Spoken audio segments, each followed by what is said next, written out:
It is finally that time of year. We've been going through all of this football talk, but we are Hoopers at heart.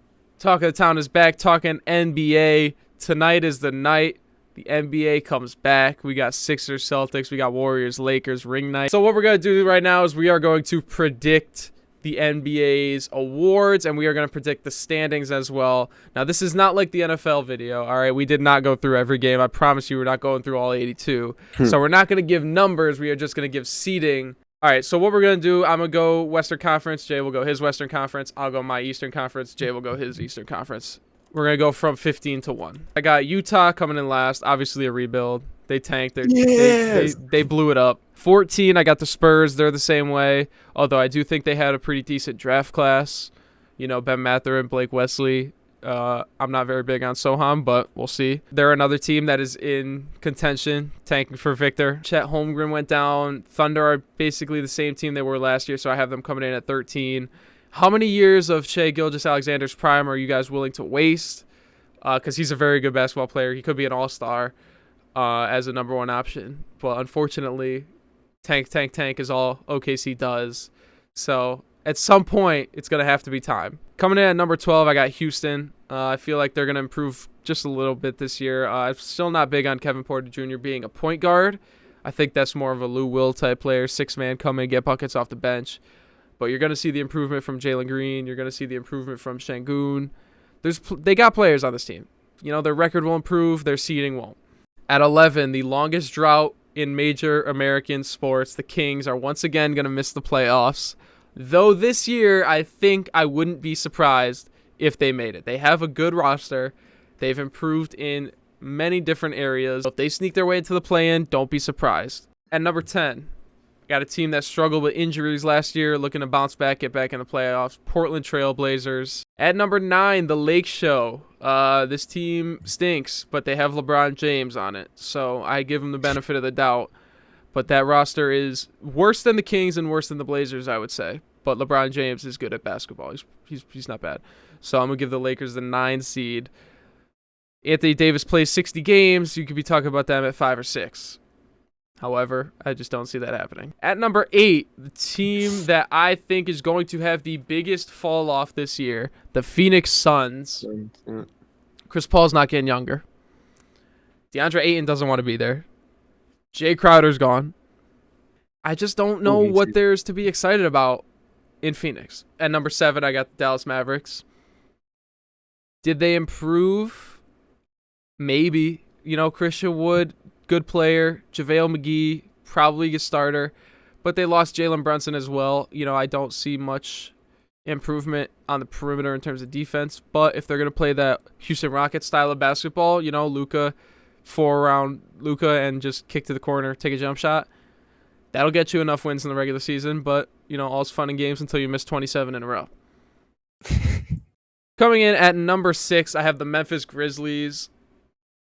I don't know if they've actually gotten worse. I think the conference has just gotten better. You don't know who's going to be playing like they did last year. You don't know if John Morant could sustain the level he played at last year. You don't know if Desmond Bane is going to shoot 45% from 3 and be the leading three-point shooter in terms of percentage. You don't know if that's going to happen. And you're playing without Jaren Jackson to start the year. There's a lot of talented teams, and a team that most people forgot about, I have coming in at 5th, the New Orleans Pelicans. Zion Williamson is going to be back. People don't realize how good he really was. In his one full season, he played 60-plus games, averaged 27 points on 63% shooting. He is a beast. So it's an exciting team in New Orleans. I think it's a much improved team. This is a team that I think is going to surprise a lot of people this year. At number 4, probably the deepest roster in the NBA, give me the LA Clippers. I have them coming in at number 4, frankly, because load management. A lot of people tend to think of the Clippers as a team that doesn't perform in the playoffs. Well, Paul George had them in the conference finals without Kawhi. Give them a healthy year. This is probably one of their last chances at it, but I could see it happening this year. Coming in at number 3, give me the Denver Nuggets. Very improved roster. They're getting their guys back healthy, which is very important, that being Murray and Porter. But they're also bringing in good pieces that perimeter defenders can shoot, can slash in KCP and Bruce Brown. While Jokic isn't going to win the MVP again, I expect Jokic to be at form. You're bringing back your 2 best players. You made great signings. I got the Denver Nuggets coming in 3rd. At number 2, the defending champion Golden State Warriors. Steph Curry had a down year last year, might I add, in the regular season. But here we go with this. Steph Curry is the best player in the world. The Warriors have a very, very talented roster. They get James Wiseman back. Andrew Wiggins going to perform like an all-star. 11 minutes they had the big three last year in the regular season. I have a feeling they're going to have more than that this year. So I had the Warriors improving to the 2nd seed. And at number 1, the Minnesota Timberwolves. I can't believe you just said that. It's unreal. I was sitting here like, yo, is the Timberwolves really number 1 for him? D'Angelo Russell, Anthony Edwards, McDaniels, Cat, Gobert. This is a very good roster. One thing that concerns me is defense, but in the regular season, the defense doesn't hurt you as much as it will in the postseason, which is a totally different conversation. I think the Timberwolves will be just fine in the regular season. Come playoff time, little worrisome. I will go on record right now. I will keep this in the video. I am guaranteeing in the Western Conference that the winner of the Western Conference come postseason time will be the Clippers, Nuggets, or Warriors. No other team is making the finals. I will guarantee Warriors, Nuggets, or Clippers are in the finals. No, I agree. I totally agree. Like I said, it always comes down to experience and how much, how many times you've been there before and what it's like being there. I'm going to make mine short and sweet. Peyton basically already said everything that needs to be said. At 15, I have the Utah Jazz. Like you just said, straight simple rebuilding. At 14, I have the Kings. I still think they're trash. I don't care anybody says. I don't care. They're not rebuilding. They're not rebuilding. They have a lot of young players. They need to come together as a team. At 13, I had the Rockets. Also, just another team that's young players. At 12, I have the Spurs. Another team that great coaching. You can't give Greg Popovich any. That's credit to him. And it's simple as that. They have decent players. At 11, I have the Blazers. OKC, I have right after that at 10. And then at 9, I have the Mavs. Wow. Got nothing for Dallas. You got no love for Dallas this year?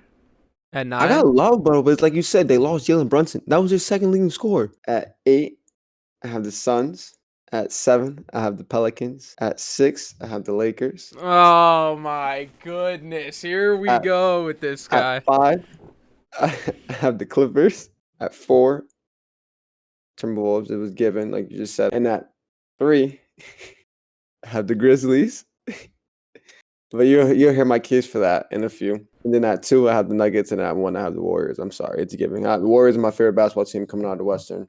I love Steph Curry. I'm a big Steph Curry fan. I love Jordan Poole, and my guy LeBron has let me down the past few years. So I don't expect much from the Lakers, honestly. We'll go move on to the Eastern Conference. Coming in at 15, I got the Indiana Pacers. At 14, I got Orlando. I think they need to make a little bit of moves. I feel like they've just been drafting just based off potential. And now I think they have their guy. So I want to see some improvement out of Suggs this year. But you have so much talent on this team that just can't put it together as a unit. So I want to see some of that talent moved to actually improve the team. Because at some point, you can't just have a bunch of good college players. At 13th, I got the Charlotte Hornets. You lose your 2nd best player, your number 1 scorer. Obviously, you're going to take a hit. You didn't really get better in the offseason. We've had some serious LaMelo Ball DSGs going on. He puts up the same numbers as Westbrook, but he's an all-star and Westbrook's washed. I don't understand it. He's not the guy that's going to lead this team without Bridges. That's just not realistic. But maybe, he's out with an injury. Maybe this is the start of the tank for Victor. That's all I'm saying. Coming in at number 12, I have the Washington Wizards. At 11th, I got a team that I'm excited to watch, a team that's going to show a decent amount of improvement. I have the Pistons. At number 10, I got the not the big 3, I got the mid 3 of RJ Barrett, Julius Randle, and Jalen Brunson. I got the Knicks coming in 10th. They needed to bring in a free agent to show that they actually could bring in free agents, because the Knicks just haven't brought in many big free agents recently. So an important signing for the Knicks, but I think a lot of fans are starting to see this. Julius Randle is not the guy that they thought he was. Obi Toppin needs to be starting at power forward, and Julius Randle needs to be shopped. At number 9, I have the Chicago Bulls, a team that is just cursed with injuries. At 8, I have a team that's showing a very good amount of improvement, and this is probably actually pretty disrespectful to Toronto. I have Toronto at 8. If teams were fully healthy, it's hard to see Toronto beating out any of these teams that I have ahead of them. At number 7, I have the Miami Heat. This is a shock to a lot of people, but they had 30 losses last year. I know they were the number 1 seed, but they had 30 losses. You have to hope that as Lowry gets farther removed from his prime, Tyler Hero and Bam Adebayo are starting to enter their prime. Number 6, I got the defending Eastern Conference champion, the Boston Celtics. I'm not really sure with the Celtics. They could be in complete shambles in that organization, or they could just be ready to bounce back and redeem themselves. Number 5, Brooklyn. I'll say it right now. If Ben Simmons embraces the Draymond Green role, the Brooklyn Nets will win the finals. 5th seed, very similar to why I had the Clippers where they were in the West. They're going to miss some games. Kyrie's going to be hurt every here and there. Durant's going to be hurt here and there. And it's going to happen. That's a team you shouldn't want to play in the postseason, though. At number 4, I got the Atlanta Hawks. They made a good amount of improvement with DeJounte Murray. Still a little curious to see how they're going to fit together, DeJounte and Trey. But, Trae Young's had them in the conference finals once before. And now they just added a player without losing anybody really key. At number 3, probably the biggest move of the offseason, Donovan Mitchell to the Cleveland Cavaliers. They have enough offense. They have enough perimeter defense. I think that they're going to be able to fly through the regular season. Number 2, I got the Philadelphia 76ers. But at number 1, I have Giannis and the Bucks. I think fully healthy, it's going to be hard to beat that team in a 7-game series. But day in, day out, it's going to be hard to beat that team. At 15, I have the Washington Wizards. Damn! At 14, I have the Indiana Pacers. At 13, which is kind of a hard thing for me. It's just like it's hard to give the young guys the benefit of the doubt. So I got 13, I have the Pistons. At 12, I have Hornets, injuries, lost players, stuff like that. At 11, I have the Magic. They have a lot of young guys that are amazing players, but I feel like they have too many young guys that are amazing players. Like you said, Talent, not to reiterate. Yeah, they have a lot of talent over there. And Paulo Banchero, my guy, Duke Nation, rookie of the year type shit. At number 10, I have the Knicks. That Jalen Brunson move was interesting. I don't think he's a $100 million man, but hopefully he can, be that point guard they haven't had in a very, very long time. At number 9, I have the Raptors. So like one of those things is like I don't see that real it factor on the team that can solidify them to be a higher seeding. At number 8, I have the Chicago Bulls. Injuries. I like the Bulls a lot, but losing Lonzo Ball is very critical because that is your facilitator, your floor general, and he is, a key reason why you can move the ball very well between Zach LaVine and DeMar DeRozan. Number 7, I have the Heat. They lost PJ Tucker, who was a very critical player for them last year. Kyle Lowry was getting older. He was stinking it up last year in the playoffs. So at 6, I have the Hawks. I like the moves they made in the offseason. My biggest concern is being healthy. They can place higher, but due to injuries, John, I've seen him. He's playing well. I still don't think he's reached his ceiling yet as a player. I think he has a lot more to, come out of him. But I think that Trae Young, DeJounte Murray combo, bro, that's a very, very dangerous combo. Number 5, I have the Cleveland Cavaliers. That team, truthfully, in my opinion, they could probably be the number 1 team in the East because of the way that team is built on paper. But then again, like you said, defensive liabilities, man. It's hard to give a team a solid seeding, high seeding when, their point guards, which is a critical position to be a defender at, they're not excelling in that area.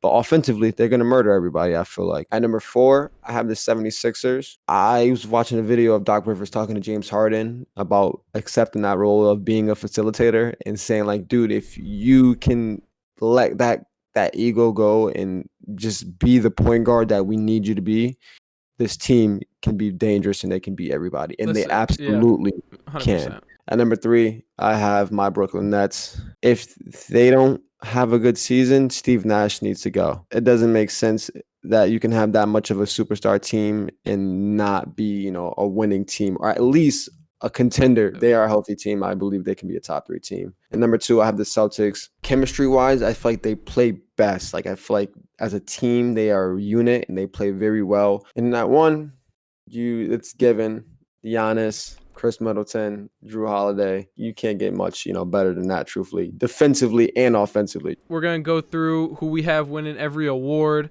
So for my MVP, I got Giannis Antetokounmpo. Defensive Player of the Year, I got Bam Adebayo. Most Improved Player, I have Keldon Johnson. Rookie of the Year, like I said, I got Paulo Banchero. For my Rookie of the Year, Paulo Banchero. My Defensive Player of the Year had Robert Williams, but I did forget that he is coming off that injury. So I would probably have to go with Bam or Rudy. My most improved, I'm going Jonathan Kuminga. And then my MVP is very surprising, but this is why I had the Grizzlies so high. But I think John Morant might have one of those Okay. years, dude. I really do think he might have one of those years. So thank you guys for tuning in. Let us know. Give us your Rookie of the Year, Defensive Player of the Year, Most Improved, MVP, Scoring Champ, Second Team, All Team. What do you at? Whatever you want to give it, Give us leave it in the all of that. comments. Like, subscribe. Appreciate y'all for watching.